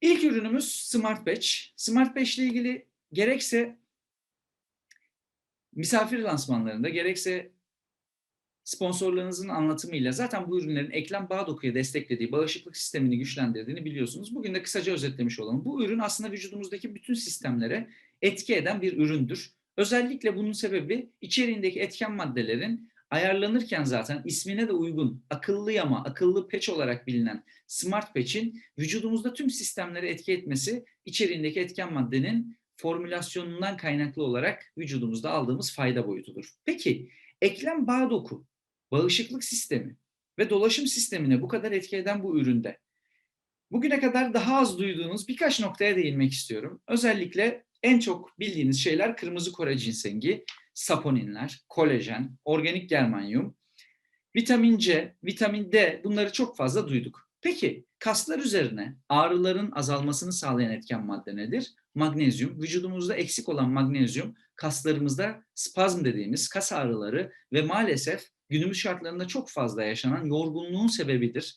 Vücudunuzda eğer bu tarz belirtiler varsa zaten magnezyum eksikliği başlamış demektir. Diğer etken maddeler destekleyici olarak da bu süreci hızlandırıyor. Bu ürünün içinde en önemli etken maddelerden bir tanesi resveratroldür. Resveratrol dünya genelinde son yıllarda özellikle üzerinde çalışılan, baktığınız zaman kalp damar sağlığı açısından da, hücre yenileyici özelliği açısından da, antitümör özelliği açısından da, antioksidan özelliği açısından da dünya genelinde en çok üstünde durulan etken maddelerden bir tanesidir. Vücudunuz üzerinde olmazsa olmaz aslında destekleyiciler arasına son 5-6 yıldır girmeye başladı. Önümüzdeki 20 yıl, 30 yıl boyunca da bol bol ismini duyuyor olacaksınız. Bu ürünün içeriğindeki temel etken madde hidrolize kolajendir.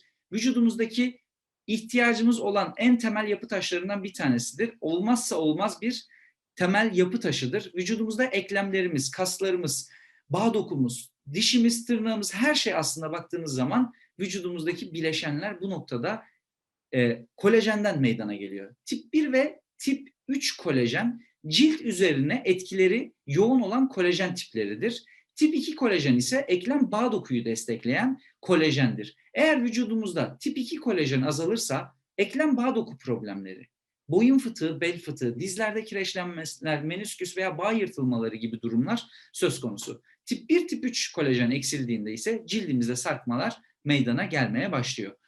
ürün içinde kullandığımız kolajen tip 2 kolajen olarak geçer ve herkesin her yaş grubunda kullanması gereken bir üründür. Bu soru da var sorular arasında. En çok sorulan sorulardan bir tanesi de bu ürünleri çocuklar kullanabilir mi? 1 yaş sonrasında herkesin kullanabileceği formdadır zaten ürünlerin kullanımı. Fakat normal şartlarda 3 yaşında bir çocuğun Smart Patch'e ihtiyacı var mı? Bence yok. Bu ürün evet herhangi bir problemi varsa, ekran problemi varsa, yürüme problemi varsa veya buna bağlı bağ problemleri, denge problemleri varsa evet ürün kullanılabilir ama herhangi bir sağlık problemi yoksa kullanmaya ihtiyaç yok. Birazdan hangi ürünleri daha çok ihtiyacı olduğunu söyleyeceğim zaten. Bu noktada herkesin kullanımına uygun bir üründür Smart Patch. Diğer bir ürünümüz Power Patch. Evet, animasyonda da gördüğünüz gibi güç, enerji, zindelik üzerine bir üründür. Vücudumuzda olmazsa olmaz etken maddeleri içinde barındırıyor. Dolaşım sistemi, merkezi sinir sistemi, solunum sistemi üzerine içindeki etken maddelerden bahsedeceğim. Bu ürünün içinde de kırmızı Kore cinsengi var. Vücudumuzun temel yapı taşlarından dolaşım sistemine en çok etki eden aslında besinlerden bir tanesidir kırmızı Kore cinsengi. İçeriğinde vitamin D3, içeriğinde B6, B9, B12, aynı anda içinde barındırdığı C vitamini ve K vitamini ile birlikte vücudumuzun temel ihtiyacı olan vitaminleri ve mineralleri almamızı sağlıyor. C vitamininin depolanmadığından, B vitaminlerinin sindirim sisteminde, mide asidiyle parçalandığından, ısıyla kaybolduğundan bahsetmiştim. Bu noktada transdermal olarak alınabiliyor olması C vitamininin depolanması açısından, B vitaminlerinin de emilim açısından artı katıyor. Bununla beraber ürünün içindeki K vitamini ve D vitamini aynı anda bulunması vücudumuzda D vitamininin kullanılabilirliğini, K vitamininin de vücutta özellikle kemiklerde kalsiyum depolanmasına destek olması açısından çok önemli etken maddelerdir. Vücudumuzda herhangi bir şekilde halsizlik, yorgunluk, kansızlık veya vücudumuzda üşüme, titreme veya sabahları yorgun uyanma gibi durumlar söz konusuysa bilin ki vücudumuzda az önce saydığım bu vitaminler eksik demektir. Peki diğer etken maddeler ne işe yarıyor? Ginkgo biloba, L-arginin ne işe yarıyor? Ginkgo biloba aslında dünya genelinde sağlık alanında zaten ciddi anlamda kullanılan ve tıbbi geçmişi milattan önceye dayanan bir aslında ağaçtan elde edilen bir etken maddedir. Ginkgo biloba ağacı atom bombasından dahi etkilenmeyen, tıbbi geçmişi milattan önceye dayanırken ağacın geçmişi fosil çağına kadar giden dünyada en eski ve en uzun süre yaşayan ağaç olarak bilinir. Mabet ağacı diye de geçer, ölümsüzlük ağacı diye de geçer Ginkgo biloba ağacı. Peki vücudumuzda ne gibi faydaları var? İçeriğinde bulundurduğu flavonoidler sayesinde solunum sistemi üzerine, akciğerler üzerine çok ciddi anlamda faydalarının olduğu bilimsel açıdan da ispatlanmıştır. Dahiliye alanında birçok kullanılan ilacın içinde, psikiyatri alanında kullanılan birçok ilacın içinde etken madde olarak da kullanılır. Bizim kullandığımız form ise doğal etken madde olarak kullanılan formudur. Destek olarak kullanılması gerekir. Aynı zamanda beyin hücrelerimiz için de çok ciddi destek olan bir etken maddedir. L-arginin nedir peki? L-arginin aslında dünya genelinde ispatlanmış bir etken maddedir. Nitrik oksit seviyesini dengeler. Nitrik oksit seviyesi ise vücudumuzda kalp damar sağlığı açısından olmazsa olmaz bir etkendir. Dünya genelinde yapılan çalışmalar vardır bununla ilgili. Nitrik oksit seviyesinin kalp krizi riskiyle bağlantılı olduğunu 1998 yılında nitrik oksit seviyesi düştükçe kalp krizi riskinin arttığı, nitrik oksit seviyesinin yükseldikçe kalp krizi riskinin azaldığı yönünde yapılan çalışmalarda bulunan bir buluş olarak Nobel Tıp Ödülü'ne layık görülmüştür. Bu noktada aslında gece kalp krizinden ölüm oranlarının altında yatan ana sebep vücudumuzda nitrik oksit seviyesinin gece düşmesidir. Bu noktada uykuda ölümler, sabaha karşı ölümler veya spor yaparken ölümlerin ana sebebi kalp krizinin altında yatan sebep de vücudumuzdaki nitrik oksit eksilmeleridir. Bu noktada ürünlerimizle ilgili özellikle sorulan sorular arasında bunlar da var.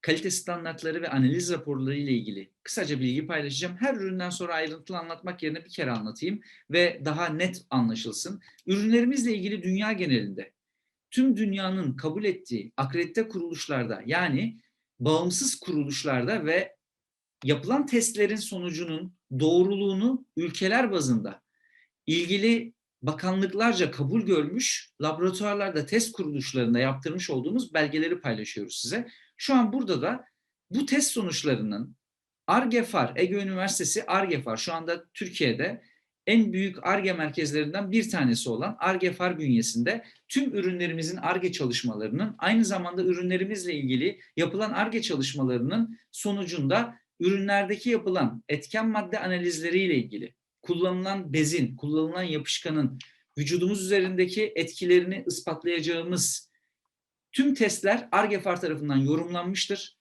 Bu testlerin içinde deriye yapıştırıldığı için herhangi bir şekilde 24 saat, 48 saat, 72 saate kadar normal ciltlerde cilt iritasyonu yapmadığını dair dermatolojik testler yapılmış ve sonucunda karşılığında bu sonuçların net bir şekilde ispatı şu anda mevcuttur. Bu sonuçları back office'lerden de indirebiliyorsunuz. Peki Veysel Bey, hiç kimse de cilt iritasyonu yapmaz mı? Yapabilir. Ürünün de üstünde mevcuttur. Şöyle düşünün. Bugün şeftaliye dokunduğunda kaşınan ciltler var. Bugün herhangi bir parfüm sıkıldığında kaşınan ciltler var. Ya da örnek veriyorum, en basit bir kremi bile sürdüğünde kabaran ciltler var. Bazı ciltler çok hassastır. Bu noktada hassasiyet gösterebilir.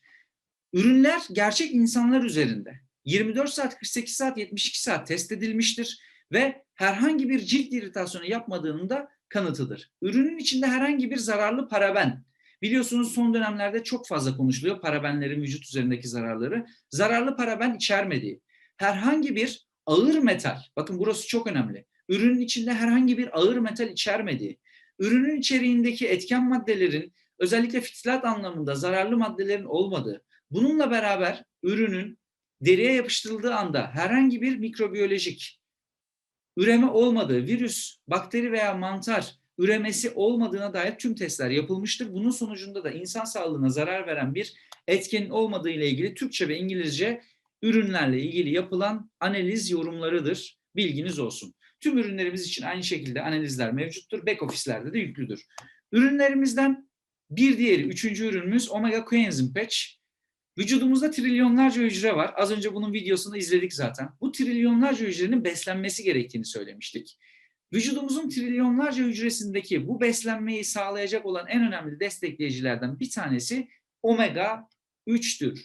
Çünkü vücudumuzdaki hücreler gıdalardan veya vitamin ve mineral olarak destekleyicilerden aldığımız vitamin, mineral, besinlerin hücreye ulaşıp o hücrede kullanılabilmesi gerekiyor. Bu geçişi sağlayan, hücre zarından geçişi sağlayan etken de omega 3 esansiyel yağ asitleridir. Eğer vücudumuzda yeterli miktarda omega 3 varsa hücre zarı sağlıklıdır. Hücre zarı sağlıklıysa vücudumuzda aldığımız besinler hücrede kullanılmaya başlar. Eğer yeterli değilse maalesef ve maalesef bozulmalar başlıyor. Sadece bu kadar mı? Aslında bu bile yeter ama ben herkesin bildiği şeyler üzerinden de kısaca geçmek istiyorum. Beyin fonksiyonları açısından ve kalp damar sağlığı açısından dünya genelinde ispatlanmış çalışmalar vardır. Kalp Damar Cemiyeti'nin bile söylemiş olduğu birçok veride günlük omega 3 kullanımı çok çok önemlidir. Denizlerle çevrili bir ülkedeyiz. Omega 3 kullanmamız gerekiyor mu? Bu şu demek değil, balık tüketmeyin demek değil. Tabii ki balık tüketebilirsiniz ki balık tüketmeliyiz. Fakat tükettiğimiz balıktaki omega 3 emilim oranları göz önünde bulundurulunca günlük 3 kilo, 5 kilo, 10 kilo balık yememiz gerekiyor ki biz bunu ayda hatta yılda yiyorsak çok çok iyi. Bu noktada günlük olarak 3 kilo, 5 kilo balık tüketemeyeceğimiz için otomatik olarak tüketmemiz gereken nokta omega 3 desteğidir. Çünkü bu ürünün içinde omega 3, krill oil, omega 9, E vitamini ve koenzim Q10 var. Peki bunlar nedir? Evet, herkes omega 3'ü bilir ama krill oil şu an dünya genelinde en çok konuşulan EPA ve DHA değeri açısından kullanılmasına ihtiyaç olan bir etken maddedir. Bu ürünün en büyük farkı ikisinin aynı anda içinde barındırmasıdır. Çünkü hem kalp damar sağlığı açısından hem beyin fonksiyonları açısından destek olarak bir üründür. Omega 9 ve E vitamini bu ürünün içinde antioksidan özelliğiyle kullanılır.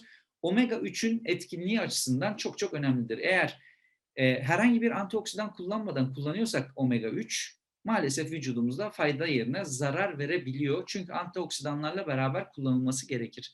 Bu noktada ürünün içinde aynı zamanda koenzim Q10 var. Peki koenzim Q10 nedir? Neden ihtiyaç duyarız? Aslında vücudumuzun kendi kendine üretebildiği bir etken madde. Peki vücudumuz kendi kendine üretiyorsa neden dışarıdan alıyoruz? Aslında problem şurada başlıyor.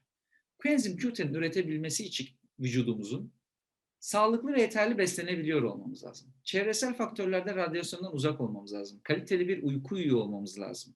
Ve maalesef bunları yapamadığımız için koenzim Q10 miktarı vücudumuzda azalmaya başlıyor üretimi. Peki bu noktada ne oluyor?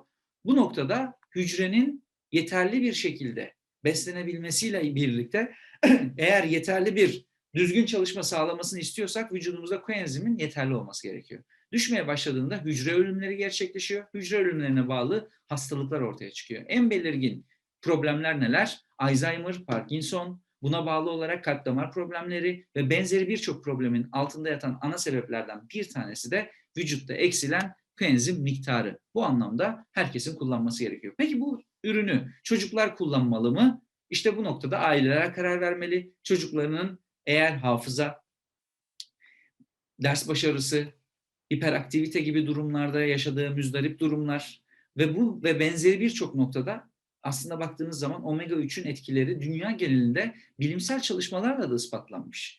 Amerika'da yapılmış bir çalışma var. 3000 tane çocuk üzerinde omega 3 kullanan ve kullanmayanlar arasındaki fark incelendiğinde orta seviyedeki seçilmiş 3000 çocuğun omega 3 kullanması ve kullanmaması arasındaki 3 aylık 6 aylık periyotlardaki fark ciddi anlamda %50, %60, %70'e varan farkındalık ve ders başarısı anlamında yapılmış çalışmalar var. Biz genelde şöyle bir şey bekliyoruz. Bantı yapıştırdığımız anda süper zeka olmasını bekliyoruz. Tabii ki böyle bir şey yok. Vücudumuzda o etken maddelerin faydalı olabilmesi için minimum 3 ay ila 6 ay düzenli kullanım sonrasında farkları görebiliriz. Ki bu noktada da ürünlerle ilgili çok fazla geri bildirim zaten mevcut. Bu noktada kendi aranızdaki paylaşımlarınızda da zaten bu noktada ürünün etkileriyle ilgili birçok geri bildirimi aslında takım arkadaşlarınız veya ürünü daha önceden kullanmış kişiler bu paylaşımları zaten yapıyorlar.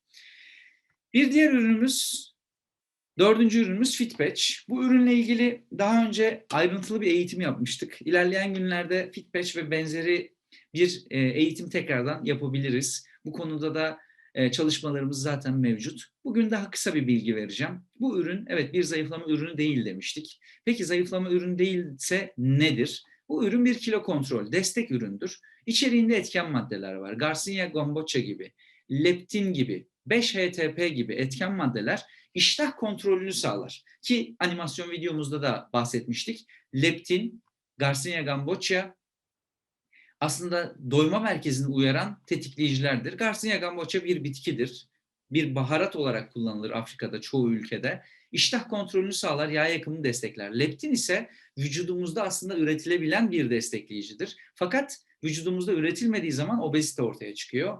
Doyma merkezi uyarılmadığı zaman daha çok yiyoruz. Bunun sebebi sistemlerin bozulması, kısır bir döngü içine girmesi. Çünkü bel bölgesindeki yağlanma bizim normal şartlarda vücudumuzun ihtiyacı olan enerjiyi yağdan yakarak kullanmasını sağlarken bir anda bozulan sistemlerden dolayı bu kısır döngü bizim doyma merkezimizi uyarmayıp tam aksine pankreasta yaşanılan bazı problemlerden dolayı tükettiğimiz gıdaların içindeki o eksik besinlerden dolayı pankreasımız düzensiz çalışıyor. Buna bağlı olarak otomatik olarak vücudumuzda sindirim sistemiyle ilgili yaşadığımız problemlerle birlikte fazla tüketilen gıdalar veya daha az tüketilen kalorilerle birlikte tükettiğimiz gıdalar vücudumuzda depolanmaya başlıyor. Peki bir insan neden kilo alır? Düzensiz yemek, aşırı yemek tüketmek, az yemek veya bir anda tüketmek sistemin bozulmasına neden olur. Bununla beraber hareketsiz yaşam, hormonal bozukluklar, vitamin ve mineral eksiklikleri, ödem, sindirim sistemindeki bozukluklar daha sayılabilir 5-6 madde daha. Ama temelde bu saydığım maddeler. Bir insan bu problemleri yaşıyorken kilo veremez. Kilo verebilmesi için bu problemleri minimuma indirmek gerekir. Bunun da temelinde öncelikle iştah kontrolüdür. Bununla beraber hormonal dengeyi sağlayacak etken maddeler içinde barındırıyor. Aynı zamanda yağ yakımını desteklemesi, cildi sıkılaştırması, vücudumuz için temel olan besinleri destek olarak vücudumuza almamızı sağlıyor. Tek başına etki eder mi?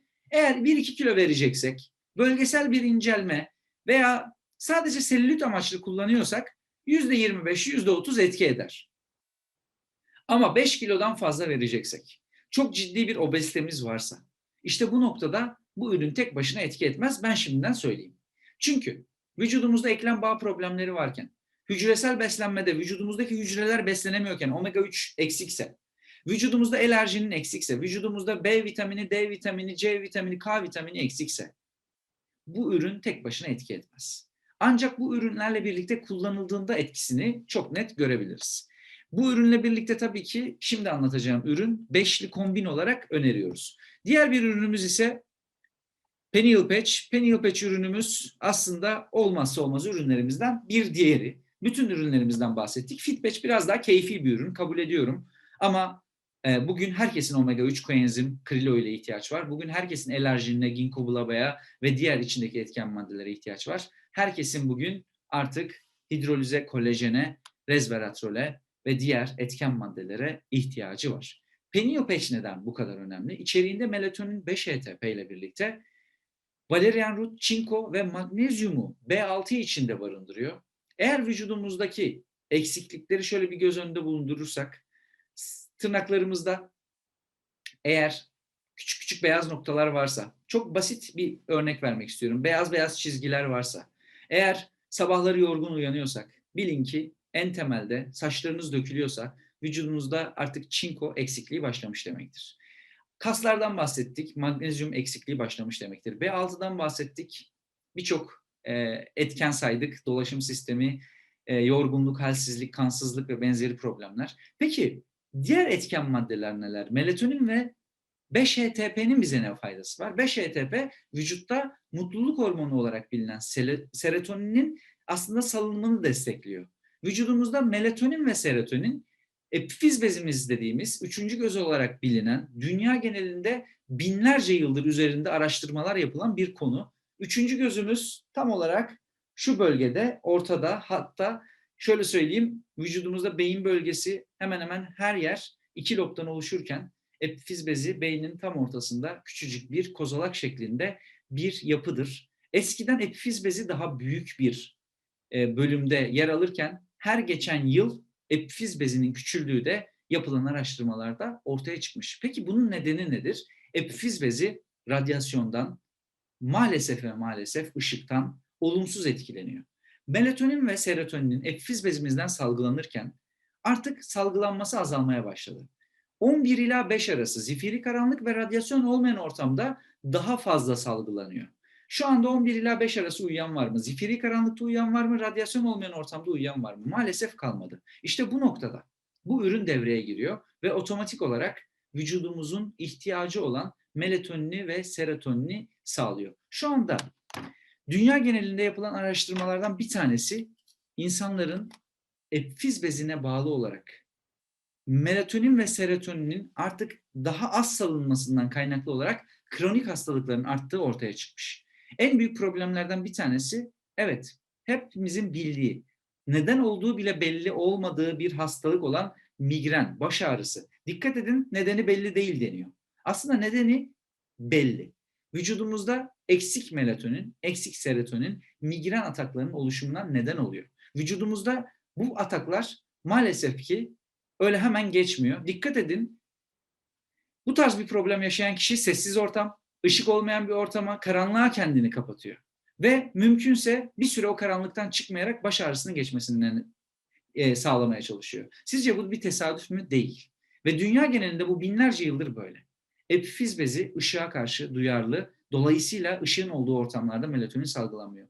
Dünya genelinde yapılan araştırmalar kansere yakalanan kişilerin vücudunda üretilen melatoninin eksik olduğunu ortaya çıkarmış. Dünya genelinde bir insan grubunun asla kansere yakalanmadığı, yakalanıyorsa bile binde bir ihtimalle çevresel faktörler veya genetik geçişlere bağlı olarak bir kimyasala maruz kalmasına bağlı yakalandığını ortaya çıkarmış. Dünyanın her yerinde yaşayan doğuştan görme engellilerin kanser yakalanma ihtimali görülme oranının yok denecek kadar az olduğu, kansere yakalanmadıkları ortaya çıkıyor.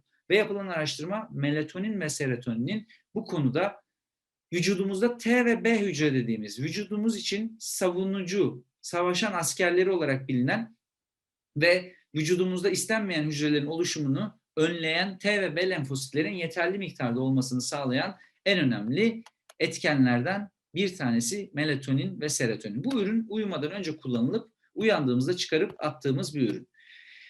Diğer bir ürünümüz 6. ürün olarak Woman Patch. Woman Patch ürünümüz aslında kadınların hayatını tamamen değiştiren bir ürün haline geldi. Çünkü özellikle eskiden 60'lı 70'li yaşlarda görülen menopoz durumları önce 50'li sonra 40'lı hatta günümüzde 30'lu yaşlara kadar inmiş durumda. Bu çok kötü bir durum çünkü her kadın aslında hem doğurganlık açısından hem de gençlik açısından genç kalmayı hedefler. Yaşlanmak hiçbir insan istemez. Sadece kadınlara özgü bir durum değil. Sonuç olarak vücudumuzun temel ihtiyacı olan besinler aslında azaldığı için artık daha erken yaşlanıyoruz. Cildimiz daha erken kırışıyor. Erken menopoz durumu yaşanıyor. Saç dökülmeleri, kadınlarda kellik çok fazla artmaya başladı. Buna bağlı olarak düşündüğümüz zaman kansızlık ve diğer problemler had safhada. Bu ürün aslında çok özel bir ürün. İçeriğinde çok geniş bir besin desteği var. B vitaminlerinden tutun da A vitamininin içeriklerine kadar ürünün içeriğinde birçok mineral var. Birkaç tanesine değineceğim özellikle. Selenyum mesela birçok noktada şu anda uzmanların konuştuğu bir konu. Vücudumuzda tüm besinlerin hatta sistemlerin çalışmasını sağlayan en önemli minerallerden bir tanesi olarak karşımıza çıkıyor. B1 vitamini dünya genelinde şu anda üstünde birçok çalışma yapılıyor. Artık herkesin destek olarak günlük ihtiyacı olduğu bilinen bir destekleyicidir vitamin B1. Demir, iron olarak geçen demir şu anda her kadının neredeyse 100 kadının 95'inde eksik olan bir mineral olarak karşımıza çıkıyor. Bunları destek olarak kullanıyor olmamız günlük ihtiyacımız olan vitamin ve mineral desteği olarak desteklerken hormonal yapımızı desteklemesi, günlük yaşam aktivitelerimizde enerjimizi yükseltmesi, cinsel istek anlamında libidomuzu desteklemesi noktasında çok büyük katkıları var. Aynı zamanda adet dönemi açısından düzensizlikler, kısırlık boy sürecinde yaşayan birçok kadının yumurtalıkları ile ilgili yaşanan birçok problemde yumurta sayısının az olması, yumurtanın yeterli olgunluğa ulaşmaması gibi birçok kadınlar problem yaşarlar. Bunların altında yatan ana sebepler aslında vücudumuzun eksik olan besinleridir. Bu anlamda destek bir ürün olarak karşımıza çıkıyor. Ürün çok hızlı etki eden bir üründür ama biz yine de her zaman söylüyoruz düzenli kullanımla beraber destek olarak kullanılması gereken bir ürün. Peki bu ürün menopoza girmiş biri kullanabilir mi? Kesinlikle kullanmalı. Menopoz öncesinde de yani ergenlik sonrasında her genç kızın, her kadının kullanması gereken bir ürün. Menopoza girmiş bir kişide de menopozun etkileri olan sıcak basmaları, kemik erimeleri gibi durumlar içinde önleyici, destekleyici bir ürün olarak karşımıza çıkıyor. Diğer bir ürünümüz Manpatch. Aslında şu anda bütün dünyanın yine konuştuğu bir ürün haline geldi. Daha satışa çıktığı ilk gün itibariyle Woman Patch ve Manpatch satış rekorları kırıyor. Bu konuda yoğun bir talebiniz var. Şirket olarak bu konuda herkesin evet ürünleri kullanmasını isteriz. Ürünlerle ilgili bu yoğun talebin sonucunda da belirli bir sayıda sipariş verilebilmesini sağladı şirket. Dolayısıyla herkes bu ürünlere ulaşabilsin. Çünkü çok talep gören ürünler, kullanıldığı an itibariyle etkisini hissettiğiniz bir ürün. Tabii ki bu ürün içinde düzenli kullanım gerekiyor. Ürün anlık bir ürün değildir. Ürünün düzenli kullanılması halinde destekleyici bir üründür. İçeriğindeki B1 vitamini, selenyum, içeriğindeki riboflavin desteği sayesinde erkeklerde özellikle saçları için ciddi destek vardır. Ki son günlerde paylaşıyorsunuz, görüyoruz. Lütfen sizlerden ricam çok güzel sonuçlarınız var ama sosyal medyada paylaşırken bunları uygun bir dille paylaşın. Yanlış anlaşılmalara müsaade etmeyelim. Evet ürünler sonuç veriyor ama hastalık adı altında paylaşmazsanız çok mutlu olurum. Geçenlerde paylaşılan bir görseli gördüm. Saçlar üzerine alınmış sonuçlar. Düzenli kullanımda bütün ürünler aynı anda kullanıldığında etkisi tabii ki mevcut. Bu anlamda özellikle erkekler için saç, cilt, tırnak anlamında çok destekleyici bir ürün. Aynı zamanda enerji metabolizmasında rol oynayan etken maddeler sayesinde günlük yaşam aktivitemizi desteklemesi, cinsel fonksiyonlarımızı desteklemesi açısından da çok etkili bir üründür. Ürün aynı zamanda içinde bulundurduğu etken maddeler sayesinde bu erkekler için özellikle 35 yaş sonrasında prostat problemleri çok ciddi anlamda artmış durumda. Likopen bu anlamda dünya genelinde en çok bilinen destekleyicilerden bir tanesidir. Kadınlarda kullanılan Woman Patch'teki etkisi gibi erkeklerde kullanılan Manpatch'in de sperm sayısı ve sperm canlılığı üzerine destekleyici etken maddeler içinde barındırıyor. Bu anlamda düzenli kullanımı halinde destek bir ürün olarak karşımıza çıkıyor. Evet, 8. ve son ürünümüze geldik. En çok merak edilen ürünler arasında aslında. Yaklaşık olarak şöyle bir baktığımız zaman hemen hemen 1,5 aydır artık herkesin bildiği bir ürün. Son 1 aydır da bütün Türkiye'de kullanılmaya başlandı. Şu an dünya genelinde siparişler almaya başladık. Ürünlerle ilgili şu anda yurt dışına da gönderim başladı. Bilginiz olsun. Şu anda ürünlerimizin çıkışlarıyla ilgili bazı ülkelere gönderimler başladı. Ürünlerin siparişleriyle ilgili artık Free Soft Pet ürünümüzün de siparişini yurt dışına verebiliyorsunuz. Bilginiz olsun. Şu an için özellikle bu üründen bahsedeceğim. Bugüne kadar duyduğunuz, bildiğiniz birçok hijyenik kadın pedi olabilir. Marketten aldığınız petler de mevcut.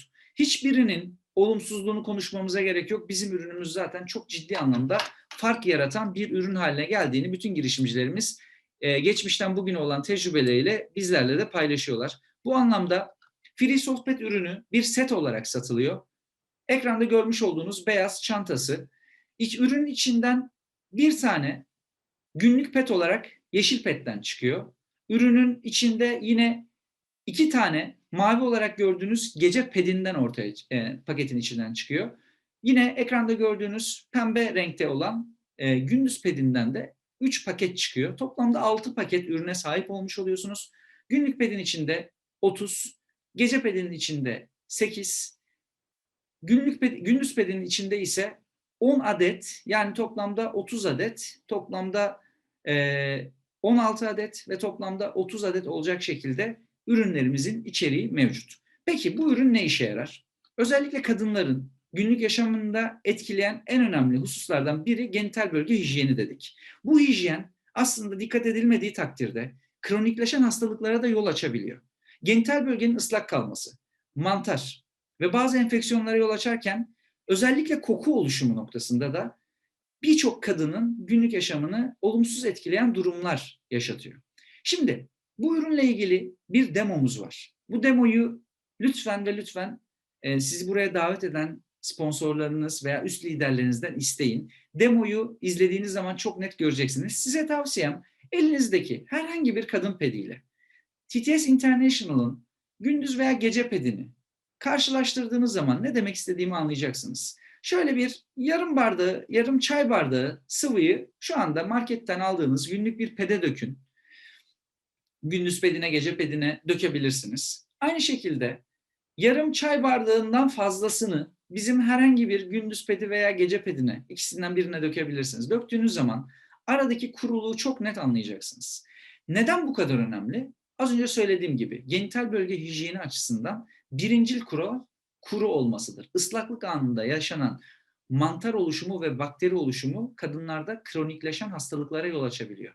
Ürünümüzün içeriğinde kullandığımız malzeme yapısından kaynaklı olarak emme kapasitesi maksimum seviyededir ve kullandığımız teknolojilerle birlikte emme kapasitesini maksimuma çıkarırken hapsetme noktasında da sıvıyı ve kokuyu hapseden bir teknolojiye sahibiz. Şu anda ürünün içinde aktif oksijen, negatif iyon ve FAR-IR, kızılötesi ışın teknolojisi olarak bilinen özellikle cildimiz üzerine etkileri kızılötesi ışın teknolojisinin çok ciddi faydaları vardır. Bunun faydası nedir derseniz normal şartlarda genital bölge yenilenme açısından maalesef biraz daha yani daha az yenilenmeye maruz kalan bir bölgedir. Bunun sebebi o bölgedeki ister istemez oluşabilecek olan bu enfeksiyon kaynakları, bununla beraber o bölgenin daha az hava alması, aynı zamanda kullanılan petlerin hava geçirmediği gibi ıslak kalmasından kaynaklı olarak o bölgedeki hücre yenilenmesi yavaşlar. Bu anlamda kızılötesi ışın teknolojisi genital bölgenin yenilenmesi açısından çok önemli bir destektir. Aynı zamanda dünya genelinde yapılan çalışmalar şunu gösteriyor. Adet dönemindeki ağrılara da olumlu katkılarının olduğu biliniyor. Negatif iyon şeridi hepimizin bildiği gibi aslında virüs, mantar ve bakteri oluşumunda önleyici rol oynadığı gibi genital bölge hijyeni açısından da önemlidir. Aktif oksijen teknolojisi ozon olarak bilinen, vücudumuz için, hücrelerimiz için olmazsa olmaz oksijeni taşıyan bir destekleyicidir. Genital bölgenin detoksunu sağladığı gibi oluşabilecek enfeksiyonları önleyici, aynı zamanda da ozon desteği sayesinde genital bölge sağlığına destek olur. Kullanılan bu 3 teknoloji sayesinde genital bölgenin detoksunu sağlaması, dokuların yenilenmesine destek olması, regle döneminde ağrıları azaltmaya yönelik destekleyici özelliği sayesinde maksimum kurulukla kadınların günlük özgürlüğünü sağlayan bir üründür. Çünkü kadınlar özellikle adet döneminde hareket kabiliyeti azaldığı gibi kullandığı ürüne göre maalesef günlük yaşam kalitesini düşüren durumlar olabiliyor. Bunun altında yatan sebep ürünün taşması, koku oluşumu veya rahatsızlık hislerinden kaynaklı olarak hareket kısıtlılığı yaşayabiliyorlar. Mevcut ürünün en büyük özelliği ise normal bir kullanılan pede göre minimum oranda diyorum yarı yarıya bir kullanım avantajı sağlıyor. Yani günlük 6 adet pet kullanan biri 3 adete kadar indirebiliyor. Günlük 4 adet kullanan biri 2 adete kadar indirebiliyor. Özellikle birinci gün, ikinci gün, üçüncü gün biraz daha yoğun adet döneminde yaşayan kadınlar için birden fazla kullanım anında şunu söyleyenler bile oluyor. Yeri geliyor 2 saatte bir değiştiriyoruz. Yeri geliyor saat başı değiştiren kadınlar var. Herkes de aynı olmamakla birlikte yoğun kullanan kadınlar için özellikle ürünümüz maksimum emme kapasitesiyle gün boyunca kuruluk sağlıyor. Bu anlamda şu ana kadar anlattığımız ürünlerle ilgili yapacağınız testler aslında sizin için çok çok önemli. Bu ürünün bir demosu var. Bu ürünün demosunu yaptığınız zaman aradaki farkı çok net göreceksiniz. Kullanılan malzemenin kalitesini çok net göreceksiniz. Ürünün en büyük özelliği ise paketlerin içinde kapalı muhafaza edilen, tamamen ürünün hijyeni açısından dışarıya temasını önleyen iç paketlerinin mevcut olmasıdır. Her ürünün içinden çıkan tekli paketler ürünü kolay bir şekilde çantanızda taşımanıza da destek olacaktır. Unutmayın, bir kadının sağlığı genital bölgesinden başlar. Eğer bir kadının genital bölgesinde sağlık problemi varsa kadın zaten gün boyunca bunun huzursuzluğunu yaşar. Bir kadın genital bölgesi sağlıklıysa kendisi de sağlıklıdır. Bu anlamda ürün düzenli kullanım halinde zaten fark yaratan ve bir kişinin kullanmasıyla birlikte tekrar başka bir pet kullanmasının imkansız olduğu bir ürün olarak karşınıza çıkacak. Bir kere kullanan kişi sürekli olarak bu pedi kullanmak isteyecek. Ürünün içinde mentol var. Ona da değinmek istiyorum. Ürünün içindeki mentol koku oluşumu açısından da ferahlık hissi vermesi açısından da çok önemlidir. Bazı hassas ciltlerde mentolün etkisiyle bir ısınma hissedebilir kişi. Aslında bu soğuk etkidir. Ürünün içinde kullanılan mentol sıcak etkisi olan bir mentol değil, soğuk etkisi olan bir mentoldür. Bazen bazı hassas ciltlerde bu soğuk etki anında sıcak etki gibi hissedilebilir hassas ciltlerde. Eğer herhangi bir bakteri, herhangi bir enfeksiyonel durum varsa kişilerde bu hassasiyet oluşabiliyor. Ürünü düzenli kullanmaya devam etmesi halinde aradaki farkı çok net görecek. Fakat ürünü kullanan bir kişide hassasiyet, tahriş veya dayanılmayacak kadar üründe bir durum olursa eğer kullanmasını durdurabilirsiniz. O kişinin genital bölgesiyle ilgili ciddi bir hassasiyeti var demektir. Ama normal şartlarda mentolin etkisiyle bir o serinlik, ısı gibi hissediliyorsa herhangi bir problem yok. Sıvı teması ile birlikte mentol oranı biraz artıyor. Kişilerde biraz normale göre fazla akıntı olabilir. Buna bağlı olarak da o ısıyı maksimum hissediyor olabilirler. Isıyı, serinliği ısı olarak hissetmelerinde herhangi bir problem yok. Gönül rahatlığıyla kullanabilirler. Ama herhangi bir kızarıklık, herhangi bir yanma, kaşıntı ve benzeri durumların hepsi bir aradaysa evet kullanımı durdurması gerekir. Şu anda özellikle ürünlerle ilgili anlatacağım bilgiler bu kadar. Bayağı geniş anlatmaya çalıştık. Bir sonraki programda dediğim gibi belli ürünlerde bir iki ürünü daha ayrıntılı anlatacağımız programlar da yapacağız. O zaman hem daha keyifli hem daha ayrıntılı bilgiler vermiş olacağız. Peki gelelim şu anda anlattığımız ürünlerle ilgili.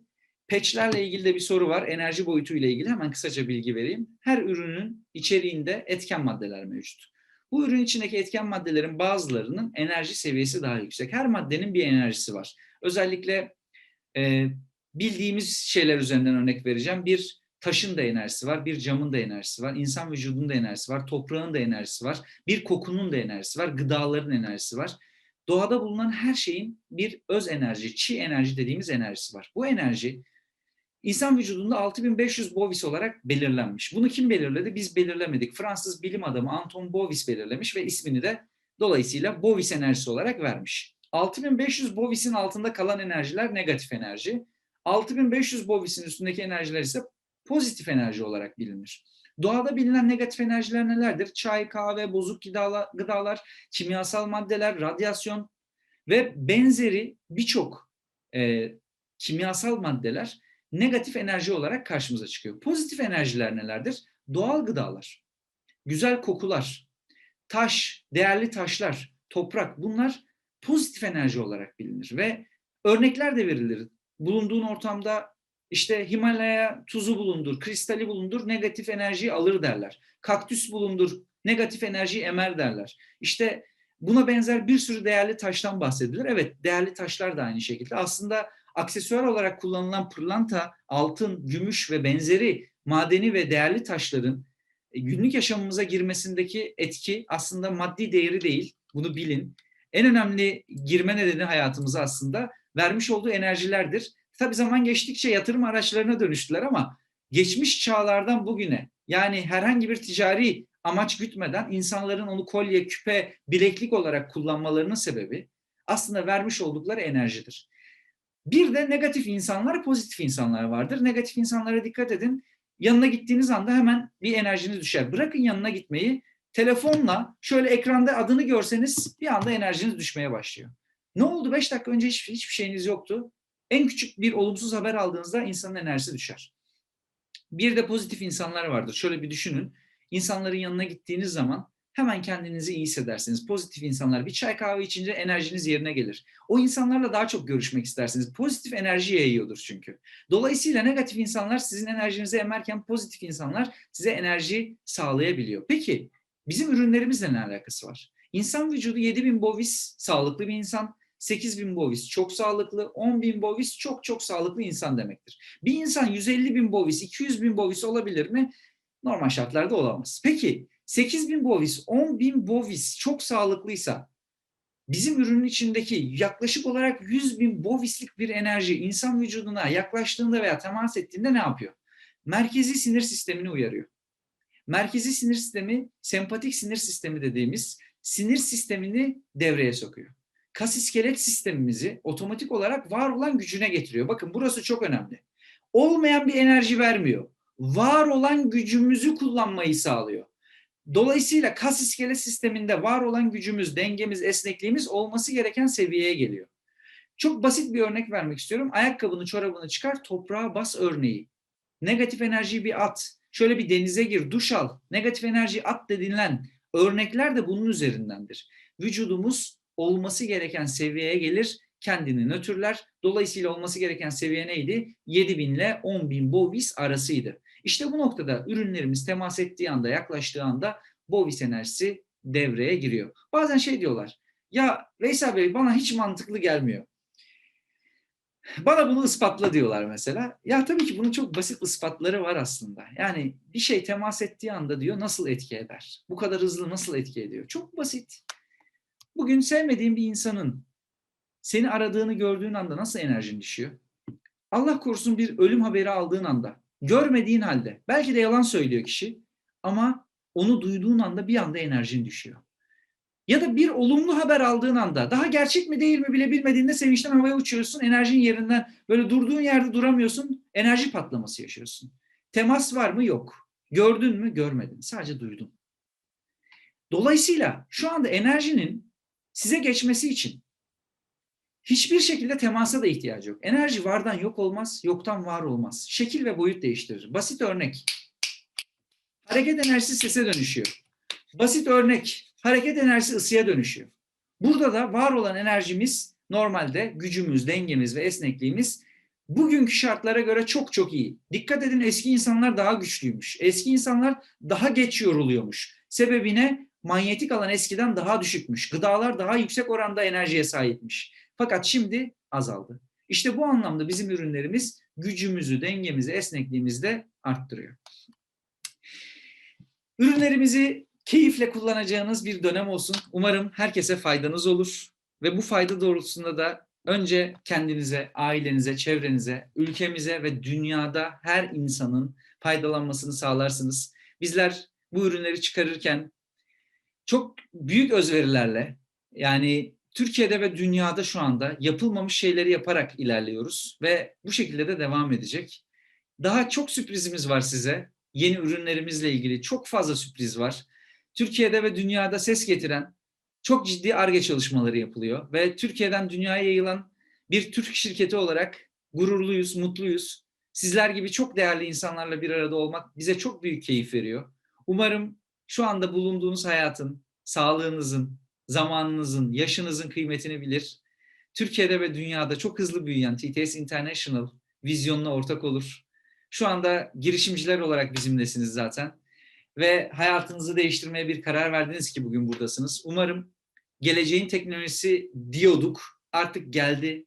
Bunu çok net söyleyebilirim. Artık geleceğin teknolojisi cümlesini bizden çok duyamazsınız. Belki böyle çok nadir, işte 20 yıl, 30 yıl diyoruz ya, o 20 yıl, 30 yıl boyunca, 20 yıl sonra değil. Eskiden evet teknoloji öyle anlatılıyordu. 2007 yılında ilk bu teknolojiyi gördüğüm zaman hastanede şunu söylemiştim zaten.